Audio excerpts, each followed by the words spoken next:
ಪ್ರಿಯ ವಿದ್ಯಾರ್ಥಿಗಳೇ, ತಮ್ಮೆಲ್ಲರಿಗೂ ಸುಭಾಷ್ ಚಂದ್ರ ಬೋಸ್ ಸೈನಿಕ ತರಬೇತಿ ಕೇಂದ್ರ ಮೂಡಲ್ಗಿ ಇಲ್ಲಿಗೆ ಆತ್ಮೀಯವಾದ ಮತ್ತು ಪ್ರೀತಿಯ ಸ್ವಾಗತ.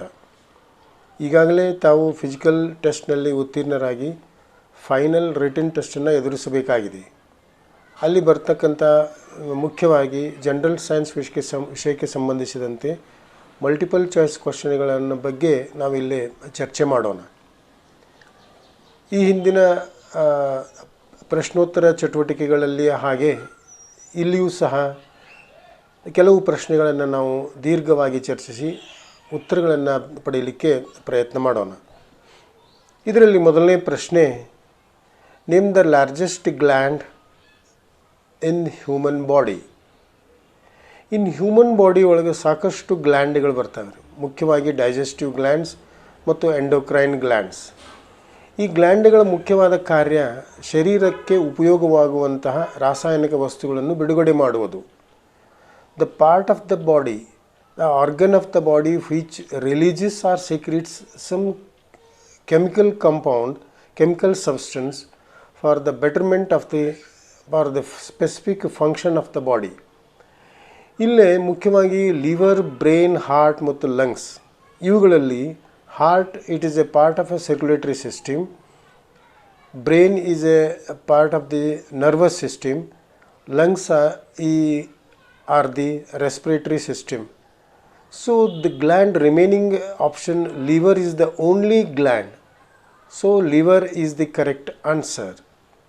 And it is also largest gland in the human body, which secretes bile, that is the digestive juice, for the digestion of particularly fats and oils. So here next ನಿಮಗೆ ಬರ್ತಕ್ಕಂಥ ಸಂಶಯ ಅಂದರೆ, largest gland in the human body liver ಆದರೆ smallest gland in the human body ಯಾವುದು? The smallest gland is pineal gland which is present in the fore brain. ಮೆದುಳಿನ ಮುಂಭಾಗದಲ್ಲಿ ಇರುವಂತಹ ಚಿಕ್ಕದಾದ ಗ್ರಂಥಿಯೇ ಶರೀರದಲ್ಲಿಯ ಅತ್ಯಂತ ಚಿಕ್ಕದಾದಂತಹ ಗ್ರಂಥಿ, ದಟ್ ಈಸ್ ಪೆನಿಯಲ್ ಗ್ಲ್ಯಾಂಡ್. ಈ ಪ್ರಶ್ನೆಗೆ ಸಮರ್ಪಕವಾದ ಉತ್ತರ ತಾವೀಗಾಗಲೇ ಗುರುತಿಸಿಕೊಂಡಿರ್ಬೋದು, that is liver. Yes, next let us continue to the next question. Here question is, which inert gas is used with nitrogen by deep sea divers for breathing? ಒಂದು neon, 2 argon, 3 Radeon ಮತ್ತು 4ನೇದ್ದು helium. ಇಲ್ಲೇ these 4 options are all inert gases. Inert gases means it is a sufficiently satisfactory substances. ಅವು ಯಾವುದೇ ಕ್ರಿಯೆಗಳನ್ನು ಯಾವುದರೊಂದಿಗೂ ಮಾಡೋದಿಲ್ಲ, ನಿಷ್ಕ್ರಿಯವಾದ ಅನಿಲಗಳು. ಅಂಥ ನಿಷ್ಕ್ರಿಯವಾದ ಅನಿಲಗಳನ್ನು ಬಳಸಿಕೊಳ್ಳೋದು C ಡೈವರ್ಸ್ಗಳಲ್ಲಿ ಮುಖ್ಯವಾಗಿ ಬೇಕಾಗ್ತದೆ. ಸಿ ಡೈವರ್ಸ್ ಮೀನ್ಸ್ ಅತ್ಯಂತ ಡೀಪ್ ಇನ್ ದ ಸಿ, ಸಮುದ್ರದಲ್ಲಿ ಆಳದಲ್ಲಿ ಹೋದಂತೆ ಆಕ್ಸಿಜನ್ ಪ್ರಮಾಣ ಕಡಿಮೆ ಆಗ್ತಾ ಹೋಗಿ ಉಸಿರಾಟಕ್ಕೆ ಆಕ್ಸಿಜನ್ ಕೊರತೆ ಉಂಟಾಗಬಹುದು. ಆವಾಗ ಆಕ್ಸಿಜನ್ ಮಾತ್ರ ತಗೊಂಡು ಹೋದರೆ ಅದನ್ನು ಹೆಚ್ಚು ಹೆವಿ ಆಕ್ಸಿಜನನ್ನು ತೊಗೊಂಡು ಹೋಗಬೇಕಾಗ್ತದೆ ರೀ.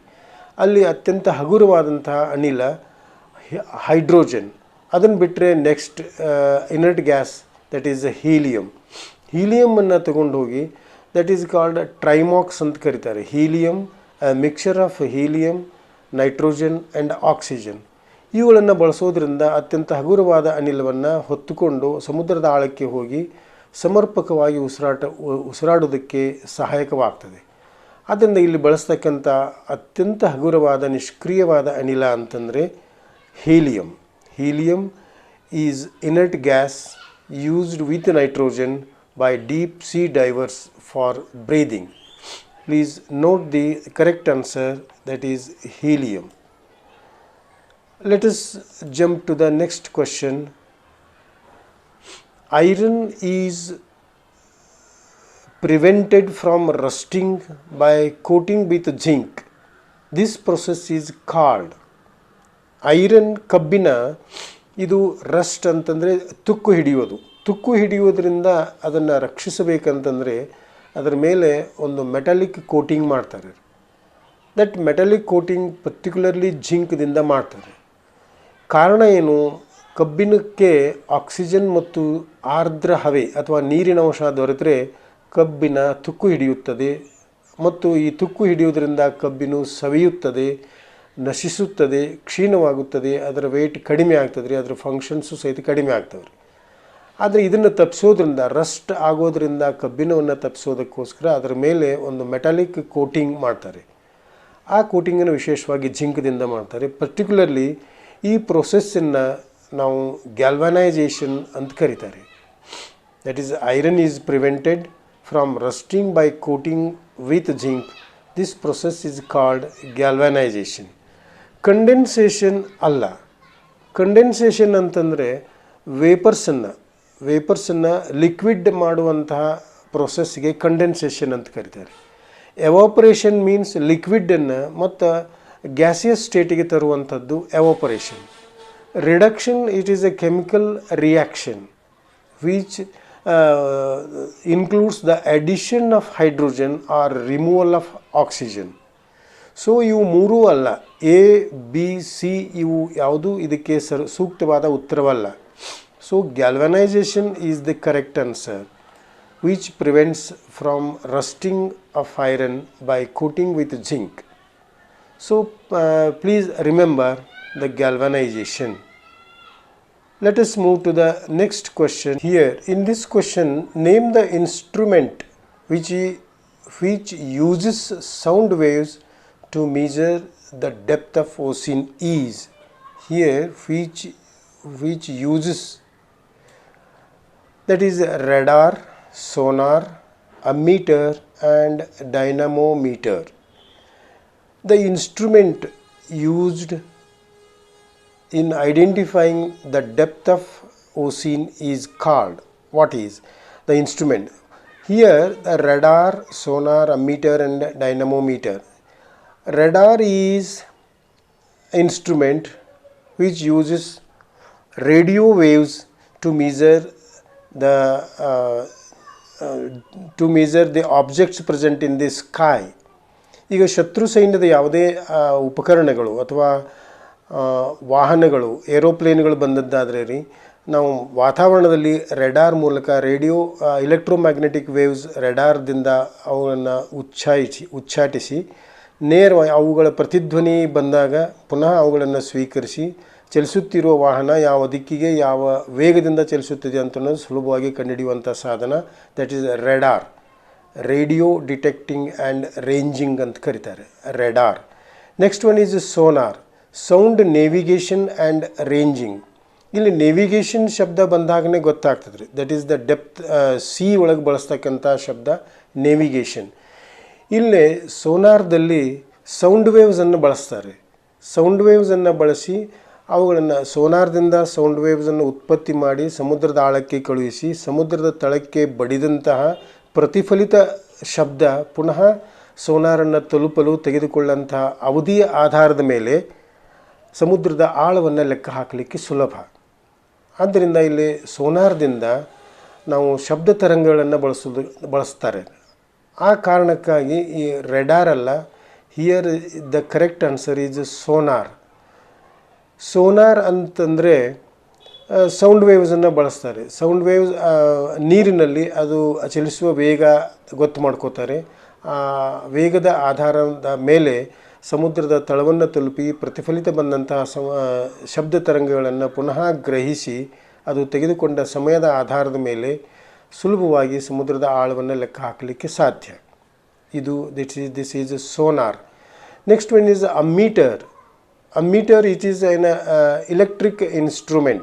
It is not an instrument to use the sound waves or ಯಾವುದೂ ಅಲ್ಲ. Ammeter is an electric instrument to measure the amperesನ್ನು ಎಲೆಕ್ಟ್ರಿಕ್ ಕರೆಂಟನ್ನು ಅಳತೆ ಮಾಡಲಿಕ್ಕೆ ಬಳಸುವಂತಹ ಸಾಧನ ammeter. So dynamometer is also an instrument which is used in the automobiles. ವಿಶೇಷವಾಗಿ ಆಟೋಮೊಬೈಲ್ಸಲ್ಲಿ ರೊಟೇಟಿಂಗ್ ಸ್ಪೀಡ್, ಎಂಜಿನ್ದ ರೊಟೇಟಿಂಗ್ ಸ್ಪೀಡನ್ನು ಅಳತೆ ಮಾಡಲಿಕ್ಕೆ ಬಳಸುವಂಥ ಸಾಧನ ಡೈನಮೋಮೀಟರ್. ಡೈನಮೋಮೀಟರ್. ಸೊ ಹಿಯರ್, ಈ ಈ ಪ್ರಶ್ನೆಯಲ್ಲಿ ಸರಿಯಾದ ಉತ್ತರ, ಸಮರ್ಪಕವಾದ ಉತ್ತರ ಅಂತಂದರೆ ಸೋನಾರ್. ನೆನಪಿನಲ್ಲಿಡಿ. ಮತ್ತೊಮ್ಮೆ ಪ್ರಶ್ನೆಯನ್ನು ಸರಿಯಾಗಿ ಗುರುತಿಸಿಕೊಂಡು, name the instrument which uses sound waves, not which uses sound waves to measure the depth of the ocean is. Correct answer is B, that is sonar. Let us go to the next question. In which type of the following medium speed of sound will be maximum? That is air, vacuum, steel and water.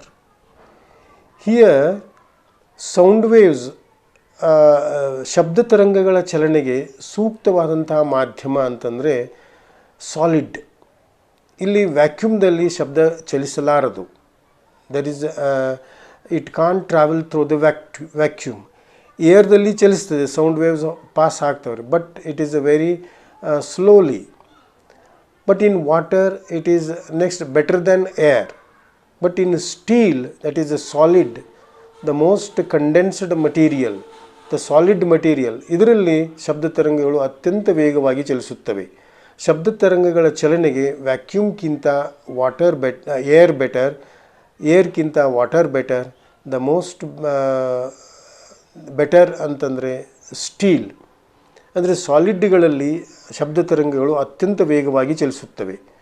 So here the steel is the correct answer for this question. In which type of the following medium speed of sound is maximum? That is the steel. Here next question is, what type of lens is used to correct vision of person suffering from myopia? The options are concave lens, convex lens, cylindrical lens and none of these. First ನಮಗೆ ಪ್ರಶ್ನೆ ಅರ್ಥ ಆಗಬೇಕು, then next myopia ಅಂದರೆ ಏನು ಅದು ಅರ್ಥ ಆಗಬೇಕು. Myopia ಅಂತಂದರೆ ಸಮೀಪ ದೃಷ್ಟಿ ದೋಷ. ಅಂದರೆ ಸಮೀಪದ ವಸ್ತುಗಳನ್ನೇ ನಿರಂತರವಾಗಿ ನೋಡುತ್ತಾ ಹೋಗಿ ವ್ಯಕ್ತಿಯ ಕಣ್ಣು ಸಮೀಪದ ವಸ್ತುಗಳಿಗೆ ಮಾತ್ರ ಅದು ಹೊಂದಿಕೊಂಡು ಬಿಡ್ತದೆ. ಆವಾಗ ದೂರದ ವಸ್ತುಗಳು ಬ್ಲರ್ ಆಗಿ ಕಾಣಿಸ್ತವೆ. ಇಂಥ ದೂರದ ವಸ್ತುಗಳನ್ನು ನಾವು ಸ್ಪಷ್ಟವಾಗಿ ನೋಡಲಿಕ್ಕೆ ಆಗೋದಿಲ್ಲ ರೀ. ಅಂತಹ ಸಮಸ್ಯೆಗಳಿರುವಂಥ ವ್ಯಕ್ತಿಗೆ ನಾವು ಕಾನ್ಕೇವ್ ಲೆನ್ಸ್ ಇರುವಂಥ ಸ್ಪೆಕ್ಟ್ಗಳನ್ನು ಬಳಸಿ ಆ ದೋಷವನ್ನು ನಿವಾರಣೆ ಮಾಡಲು ಸಾಧ್ಯ. ಇಲ್ಲಿ ಕಾನ್ವೆಕ್ಸ್ ಲೆನ್ಸನ್ನು ಹೈಪರ್ಮೆಟ್ರೋಪಿಯಾ ವಿಷನ್ ಡಿಸ್ಟರ್ಬೆನ್ಸ್ ಇದ್ದಲ್ಲಿ ಬಳಸ್ಬೋದು. ಸಿಲಿಂಡ್ರಿಕಲ್ ಲೆನ್ಸ್ಗಳನ್ನು ನಾವು ಅಕ್ಕಪಕ್ಕದ, ಅಂದರೆ curvature of the lens in the eye difference ಅಥವಾ ಡಿಸ್ಟರ್ಬ್ಡ್ ಆದಾಗ ಸಿಲಿಂಡ್ರಿಕಲ್ ಲೆನ್ಸನ್ನು ಬಳಸ್ತಾರೆ. So here convex lens is used for hypermetropia and concave lens ಸ್ಪೆಕ್ಟ್ಗಳನ್ನು ವಿಶೇಷವಾಗಿ ಮಯೋಪಿಯಾ ಇದ್ದಲ್ಲಿ ಬಳಸ್ತಾರೆ. ಸೊ ಮಯೋಪಿಯಾ ಇದ್ದಲ್ಲಿ ಬಳಸುವಂಥದ್ದು ಅಂತಂದರೆ concave lens. Here the concave lens is the correct answer. let us go to the next question, that is which gas is used as fire extinguisher? One is oxygen, second one is nitrogen, carbon dioxide and methane. What is fire extinguisher? Fire extinguisher ಅಂದರೆ ಏನು? ಬೆಂಕಿಯನ್ನು ಆರಿಸುವಂತಹ ಒಂದು ಸಾಧನ ಅಥವಾ ಜ್ವಾಲೆಯನ್ನು ನಂದಿಸುವಂತಹ ಸಾಧನ.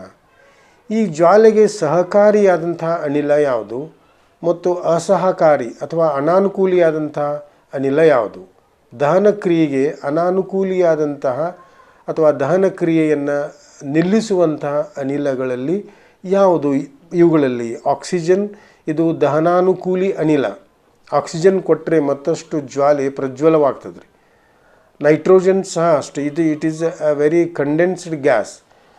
Carbon dioxide is the correct answer. Carbon ಡೈಆಕ್ಸೈಡನ್ನು ಹಾಕಿದಾಗ ಜ್ವಾಲೆ ಸಂಪೂರ್ಣವಾಗಿ ನಂದಿ ಹೋಗ್ತದೆ. It doesn't support to the burning. Fire ಎಕ್ಸ್ಟಿಂಗ್ವಿಷರ್ಗಳಲ್ಲಿ ಬಳಸುವಂಥದ್ದು carbon dioxide, not also methane. ಮೀಥೇನನ್ನು ಸಹಿತ ಬಳಸಲಾರರು. Methane is also a burning gas ಅನ್ನೋದು. ಆದ್ದರಿಂದ it also supports the burning. So oxygen and methane are supportive to the fire. Nitrogen is also not, it is a condensed, it is very cold and it is also very costly. In fire ಎಕ್ಸ್ಟಿಂಗ್ವಿಷರ್ದಲ್ಲಿ ಬಳಸುವಂಥದ್ದು ಅಂತಂದರೆ ಇಲ್ಲಿ ಸಮರ್ಪಕವಾದ ಸೂಕ್ತವಾದ ಉತ್ತರ ಅಂತಂದರೆ carbon dioxide. Fire ಎಕ್ಸ್ಟಿಂಗ್ವಿಷರ್ಗಳಲ್ಲಿ ಬಳಸುವಂಥದ್ದು carbon dioxide, not oxygen, nitrogen and methane. ಮತ್ತು please note it. Next question, brass is an alloy of which two metal? Brass is an alloy of copper. First ಗೊತ್ತಿರಲಿ ರೀ, it is not an alloy of gold or iron, it is an alloy of copper. ಆದ್ದರಿಂದ ಇಲ್ಲಿ iron ಮತ್ತು zinc ಇವಂತೂ ಅಲ್ಲವೇ ಅಲ್ಲ, ಬ್ರಾಸಿಗೆ ಸಂಬಂಧಪಟ್ಟಂಥವುಗಳಲ್ಲ. Iron ಮತ್ತು zinc ಇರೋದಿಲ್ಲ. ಇಲ್ಲಿ ಐರನ್ ಮತ್ತು ಜಿಂಕ್ ಇದು ಕಬ್ಬಿಣದ ಮಿಶ್ರಲೋಹವಾಗ್ತದೆ, ಆದರೆ ಬ್ರಾಸ್ ಇದು ತಾಮ್ರದ ಮಿಶ್ರಲೋಹ. ಇಲ್ಲಿ ಗೋಲ್ಡ್ ಆ್ಯಂಡ್ ಸಿಲ್ವರ್ ಇದು ಸಹಿತ ಅಲ್ಲ. ಗೋಲ್ಡ್ ಆ್ಯಂಡ್ ಸಿಲ್ವರನ್ನು ವಿಶೇಷವಾಗಿ ಎಲೆಕ್ಟ್ರಮ್ ನ್ಯಾಚುರಲಿ ಅಂತ ಕರೀತಾರೆ. It is a white gold, it is also called white gold. Here the correct answer is copper and zinc. Copper and ಜಿಂಕನ್ನು ಇವುಗಳ ಸಮ್ಮಿಳಿತವಾದಂತಹ ಲೋಹವನ್ನು, ಮಿಶ್ರಲೋಹವನ್ನು ಬ್ರಾಸ್ ಎಂದು ಕರೆಯುತ್ತಾರೆ. So brass is an alloy, ಮಿಶ್ರಲೋಹ of copper and zinc. Copper and silver is also not a correct answer. It is called sterling. So brass is an alloy of two metals of copper and zinc. So the correct answer is copper and zinc. Brass ಗೊತ್ತಿರಲಿ ರೀ, brass ಇದು ಕಾಪರ್ದ ಮಿಶ್ರಲೋಹ. ಕಾಪರ್ದ ಮಿಶ್ರಲೋಹ ಅಂತಂದರೆ A and B ಇವೆರಡು ಬರೋದೇ ಇಲ್ಲ ರೀ. ಅದರಲ್ಲಿ ಉಳಿದದ್ದು ಸಿ ಮತ್ತು ಡಿ ಅಂತಂತೂ ಇದನ್ನು ಸ್ಟರ್ಲಿಂಗ್ ಅಂತ ಕರೀತಾರೆ. ಉಳಿದಂಥ ಏಕಮಾತ್ರ ಆಪ್ಷನ್ ಅಂತಂದರೆ copper and zinc. So please remember it. Let us move to the next question. What is the chemical name of milk of magnesia? Options are sodium hydroxide, sodium bicarbonate, magnesium oxide and magnesium hydroxide. So friends, here milk of magnesia, here ನಾನು ಒಮ್ಮೆಲೆ ಹೇಳ್ತೀನಿ, the correct answer is milk of ಮ್ಯಾಗ್ನೇಷಿಯಾಗೆ magnesium hydroxide, MgOH twice. Not sodium hydroxide ಅಲ್ಲ. Sodium hydroxide ಯಾಕಲ್ಲ, it is a concentrated base. ಇದೊಂದು ಅತ್ಯಂತ ಪ್ರಬಲವಾದಂತಹ ಕ್ಷಾರ. Sodium bicarbonate is also called A baking soda, ಇದು ಸಹಿತ ಅಲ್ಲ ರೀ. Magnesium oxide is also used in the burning heart ಅಂತ, ಅಥವಾ ನಮಗೆ ಹುಳಿಸುಡುವಾಗ ಅಥವಾ ಶರೀರದಲ್ಲಿ ಆ್ಯಸಿಡಿಟಿ ಹೆಚ್ಚಾದಾಗ ಮ್ಯಾಗ್ನೇಷಿಯಂ ಆಕ್ಸೈಡನ್ನು ಬಳಸ್ತಾರೆ. But the correct answer is milk of ಮ್ಯಾಗ್ನೇಷಿಯಾಗೆ ಮ್ಯಾಗ್ನೇಷಿಯಂ ಹೈಡ್ರಾಕ್ಸೈಡ್. ಮ್ಯಾಗ್ನೇಷಿಯಂ ಹೈಡ್ರಾಕ್ಸೈಡ್ ಇದು ಶರೀರದಲ್ಲಿಯ ಪಿತ್ತಾಂಶವನ್ನು ಕಡಿಮೆಗೊಳಿಸುತ್ತದೆ ಮತ್ತು it is also used for the mild laxative, ಅಂದರೆ ಕಾನ್ಸ್ಟಿಪೇಷನ್ ಸಮಸ್ಯೆ ಇದ್ದಾಗೂ ಸಹಿತ milk of magnesia, that is magnesium ಹೈಡ್ರಾಕ್ಸೈಡನ್ನು ಬಳಸ್ತಾರೆ. ಆದ್ದರಿಂದ ಇಲ್ಲಿ ಸಮರ್ಪಕವಾದ ಸರಿಯಾದ ಉತ್ತರ ಅಂತಂದರೆ magnesium hydroxide, not a magnesium oxide. Then next question, in vulcanization process rubber can be hardened by adding what? The options are sodium, sulfur, chlorine and gold. What is vulcanization process? Rubber is ಅದು ಒಂದು ಸ್ವಲ್ಪ ಮೆದುವಾದಂಥದ್ದು. ಆದ್ದರಿಂದ ಅಂಥದ್ದನ್ನು ಹಾರ್ಡನ್ ಮಾಡೋದ್ರಿಂದ ನಾವು ಅದನ್ನು ಬಹುಪಯೋಗಿಯಾಗಿ ಬಳಸ್ಬೋದು. ಆದ್ದರಿಂದ ಅದನ್ನು ಹಾರ್ಡನ್ ಮಾಡಲಿಕ್ಕೆ ಬಳಸುವಂಥ ವಸ್ತು ಯಾವುದು ಇಲ್ಲಿ ಪ್ರಶ್ನೆ. Sodium, it is a poisonous metal, ಅದನ್ನಂತೂ ಬಳಸಲಿಕ್ಕೆ ಸಾಧ್ಯ ಇಲ್ಲ. Then chlorine is also gas, it can't be used. Next gold is a very high price metal, it can't be used anywhere other than ornaments. Then sulfur is the only metal which is used in the process of vulcanization to harden the rubber. ಈ harden the rubber ಮಾಡೋದಕ್ಕೆ ಮುಖ್ಯವಾದ ಕಾರಣಗಳೇನು, ಯಾಕೆ ಇದನ್ನು ಬಳಸ್ತಾರೆ, ಹಾರ್ಡನ್ ಯಾಕೆ ಮಾಡ್ತಾರೆ ರಬ್ಬರನ್ನು? ಹಾರ್ಡನ್ ಮಾಡೋದ್ರಿಂದಾಗಿ ಆ ರಬ್ಬರನ್ನು harden the rubber can be used in shoe ಸೋಲ್ಸ್ಗಳನ್ನ ತಯಾರಿಸಲಿಕ್ಕೆ ಬಳಸ್ಬೋದು. ಆಮೇಲೆ ವಾಹನಗಳ ಟಯರ್ಗಳ ತಯಾರಿಕೆಯಲ್ಲಿ ಬಳಸ್ಬೋದು. ಸಾಧಾರಣ ರಬ್ಬರನ್ನು ಮಾತ್ರ ಬಳಸಿದರೆ ಅದು ಬೇಗ ಸವೆದು ಹೋಗ್ತದೆ ರೀ. ಅದಕ್ಕೆ ರಬ್ಬರನ್ನು ಸ್ವಲ್ಪ ಹಾರ್ಡನ್ ಮಾಡಿ, ಸಲ್ಫರ್ ಹಾಕೋದ್ರಿಂದ ವಲ್ಕನೈಸೇಷನ್ ಪ್ರೋಸೆಸ್ದಿಂದ ರಬ್ಬರನ್ನು ಹಾರ್ಡನ್ ಮಾಡಿ ನಂತರ ಅದನ್ನು ವಿವಿಧ ಕಾರ್ಯಗಳಿಗಾಗಿ ಬಳಸುತ್ತಾರೆ. So here the correct answer is sulphur. B option, sulphur is the correct answer.